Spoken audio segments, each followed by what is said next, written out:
Many of the country's elite coffee exporters would also experience a surge in profit due to wartime disruptions in other chief coffee-growing countries. The subsequent rise in power among coffee farmers, however, would soon lead to vicious rivalries and corruption.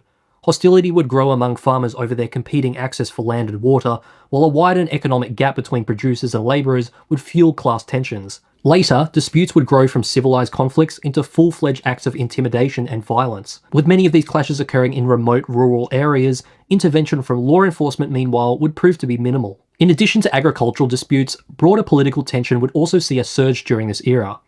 As was often the case, the conflict stemmed from the ideological divide between conservatives and liberals. Discord over state centralism versus decentralization, Catholic values versus secularism, industrial interests versus labour rights, and the ongoing dilemma of land inequality would permeate the cultural narrative. Before long, this antipathy would give way to armed skirmishes in rural regions lacking sufficient law enforcement.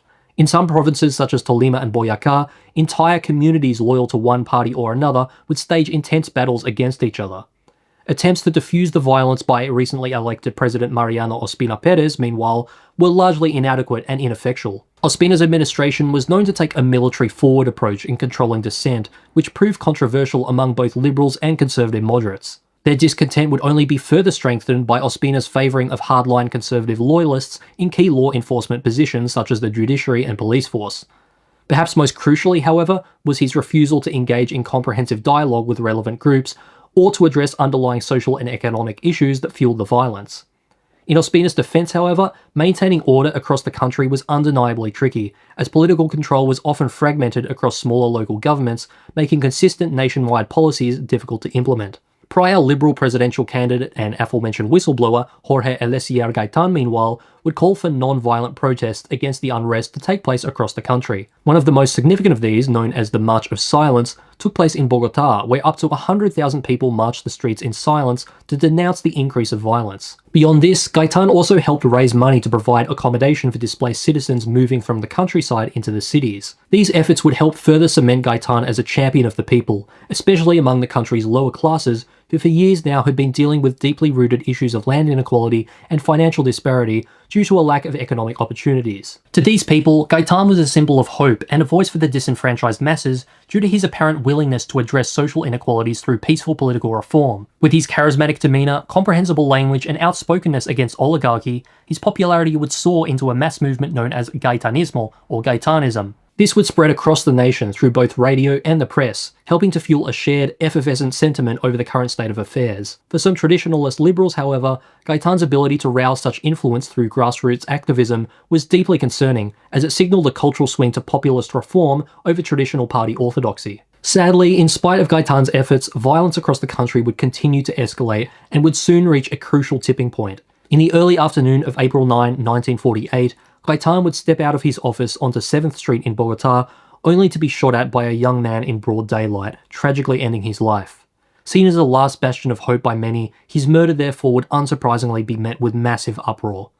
This began with a huge, violent riot in Bogotá known as the Bogotazo. The murderer was almost immediately lynched by an angry mob, before the scene escalated into widespread violence and chaos throughout the city. Citizens turned against each other, armed with stolen weapons, as vehicles were burned, stores were raided, and over 100 buildings in downtown Bogotá alone were firebombed, including government buildings and private businesses alike. In terms of casualties and violence, between 1,000 and 3,000 were murdered, with many more injured.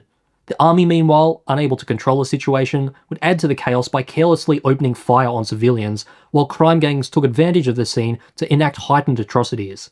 Some people would even attempt to raid the presidential palace in pursuit of President Ospina Perez before being fired at by government tanks in retaliation. Within a matter of hours, the chaos would also spread to other cities such as Medellin and Barranquilla. Many liberals believe Gaitán's assassination may have been orchestrated by the conservative government as a direct attempt to dampen any future political and social reform. This, of course, radically escalated existing tensions as his supporters sought revenge on conservatives. In reaction, conservatives retaliated, fueling intense violence between groups. Despite some educated guesses, the definitive motive behind Gaitán's murder remains unknown. With political divisions deepened even further as a result of the assassination, however, this was only the beginning of a new era of conflict.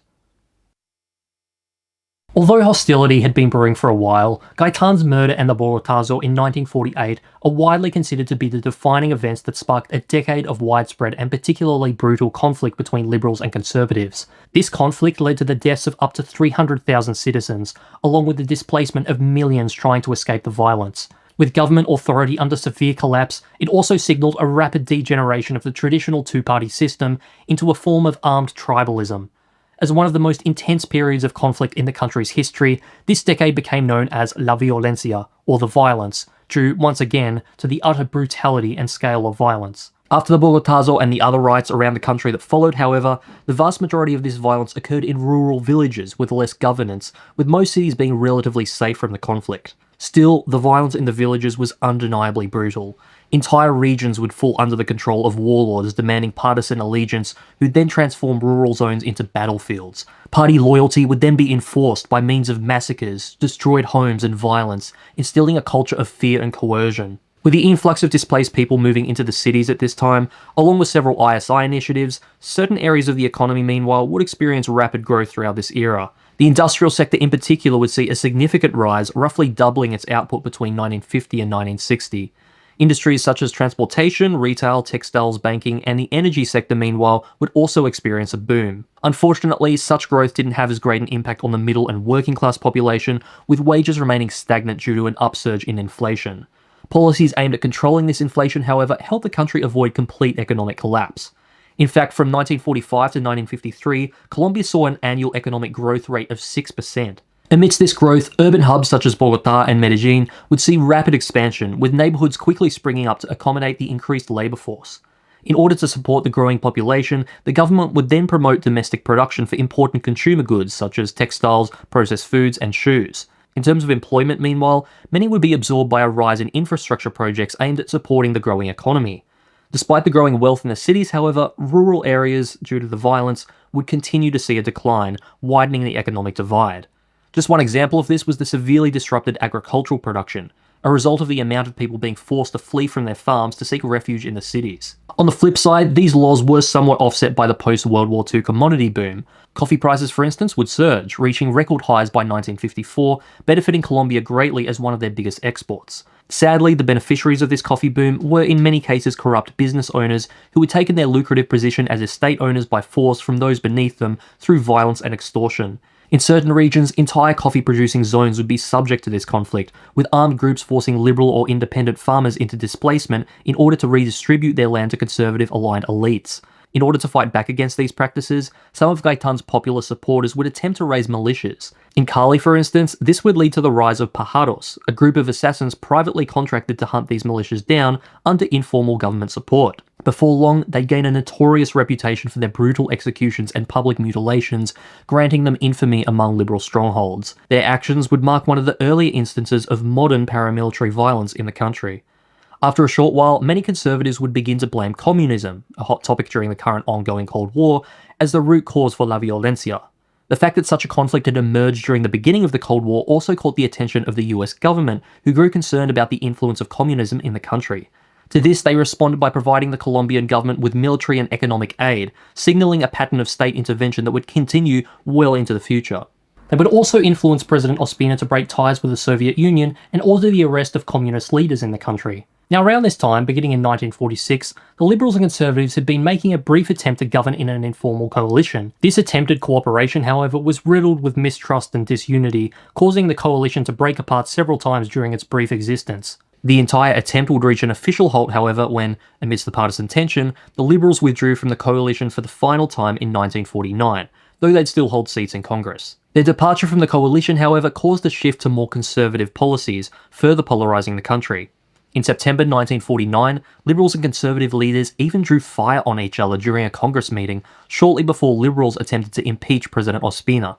They were, however, unsuccessful, as Ospina ended the Congress before they could achieve this and declared a state of siege. By closing Congress, Ospina would be able to bypass regular legislative processes and use emergency powers to rule by decree. Understandably, this drew a lot of criticism from the public, who saw the move as an abuse of constitutional procedure. His declaration of siege, meanwhile, would be used to justify the deployment of military units into areas viewed as liberal strongholds, only furthering partisan conflict. During the next presidential run that same year, conservative leader Laureano Gómez was elected. With a complete absence of liberals in the election after their resignation the year prior, Gómez would run completely unopposed. This of course would prove hugely controversial, as his win was seen by many as largely illegitimate in the eyes of democracy. Also controversial were his authoritarian views. As a staunch traditionalist, Gómez's administration would mark a shift away from democratic norms and towards a form of greater conservative repression in the years to come. Amidst this decade of conflict, Colombia would send over 4,000 troops to serve alongside the US in the 1951 Korean War. The Colombian government wanted to highlight their firm anti-communist stance to gain favour with the US. La Violencia had caused great damage to the country's reputation, and so the government saw participating in the war as a means of distracting from Colombia's internal conflict and repairing its international perception. As the only Latin American country with troops fighting in the war, it was a hope that Colombia would gain some prestige on the international stage. Perhaps most importantly, however, the government hoped to receive military and economic support from the US during this time of crisis in return for their assistance. Throughout the war, the Batallón Colombia would play important roles in several battles and suffer hundreds of casualties. Ultimately, their participation was very well regarded by their US allies, who viewed Colombia's sacrifices as evidence of their commitment to Western alliances during the Cold War, earning them significant diplomatic capital in Washington. Also, and perhaps most crucially, the US would award Colombia in their efforts with an abundance of military aid. Despite using the war to bolster the nation's reputation, however, President Gómez remained extremely unpopular within the country. As mentioned earlier, he'd taken a largely authoritarian approach to governance, attempting to centralise power wherever possible, and wanted to pass a constitution that would eventually see him gain dictatorial capacity. At one point, he'd even attempt to introduce censorship legislation, allowing the state to shut down media outlets aligned with the opposition. In response to immense criticism, Gómez would try to frame his authoritarianism as a defence of Catholic and national values, an excuse that hardly resonated with the public. Most crucially, however, his repressive policies only deepened the ongoing conflict of La Violencia, granting him disfavour from both liberals and conservatives alike. This widespread dissatisfaction ultimately stirred the ousting of Gómez from his position in a 1953 coup led by General Commander of Military Forces Gustavo Rojas Pinilla, who would replace his position as president. Rojas's years of presidency could largely be described as a military rule. His government tripled the country's military budget, increased the army by 1/3, and continued to receive much support in the form of war equipment from the US. Still, in spite of these efforts in military intervention, partisan political conflict had become deeply ingrained in the country by this point, making it extremely difficult to undo.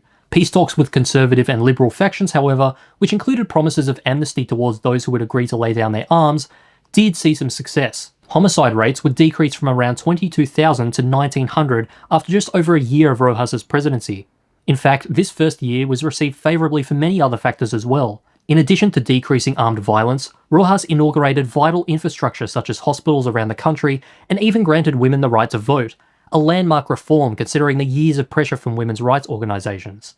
Rojas's presidency was far from spotless, however. His efforts in infrastructure modernisation, for example, were largely concentrated in urban regions, leaving impoverished rural areas neglected. His tenure would also see early forms of several guerrilla groups emerge, who drew on Marxist ideologies to justify their violent retaliation as a result of the government's incompetence in addressing issues such as land disputes, regional conflict, and rampant poverty. From the perspective of public opinion, Rojas's peace efforts were also undermined by his inconsistent policies, which often involved exerting military force while simultaneously championing peaceful, non-violent reconciliation. His methods, though somewhat helpful in reducing La Violencia, would become increasingly dictatorial over time, as he would suppress citizens' civil rights and once again react to conflict with an overkill of military force. One notable example of this was a protest at the National University in 1954, which was fired upon by the Batallón Colombia, killing at least 10 students. Understandably, this incident became a hallmark of the regime's intolerance for dissent, thereby furthering a rise in student activism and underground political organising. Meanwhile, just as with prior President Gómez, Rojas would also attempt to censor news media, going as far as to order the shutdown of liberal newspaper El Tiempo. Ultimately, Rojas's authoritarian rule would draw opposition from both regular citizens and many political elites in both liberal and conservative factions. Importantly, the lack of support from those latter groups would weaken his ability to pass crucial reforms, particularly in rural areas where the state had limited presence. In attempts to regain control, Rojas's government would go as far as to manipulate elections and legally threaten opposing civil society groups, but this would only deepen public mistrust for state institutions. Eventually, these abuses would contribute to many turning to community-based movements or even local militias for protection and governance. Whilst Rojas's term should have ended in 1958, support from the US would see him attempt to stay in office until until 1962. Both Liberal and Conservative parties, however, now more than tired of Rojas, would sign a pact stating their opposition to military and dictatorial rule, instead opting for a return to democracy via a bipartisan coalition government. Such pressure against the authoritarian regime would eventually reach a head in 1957 when the National Army organised a coup against Rojas, forcing him into exile. At this point, the military would assume temporary control of the government before a new president, Alberto Lleras Camargo, was elected in 1958. Despite his exile, Rojas would periodically attempt to return to politics in subsequent decades, though generally with minimal success. Thankfully, his departure would mark a definitive end to direct military control over the presidency.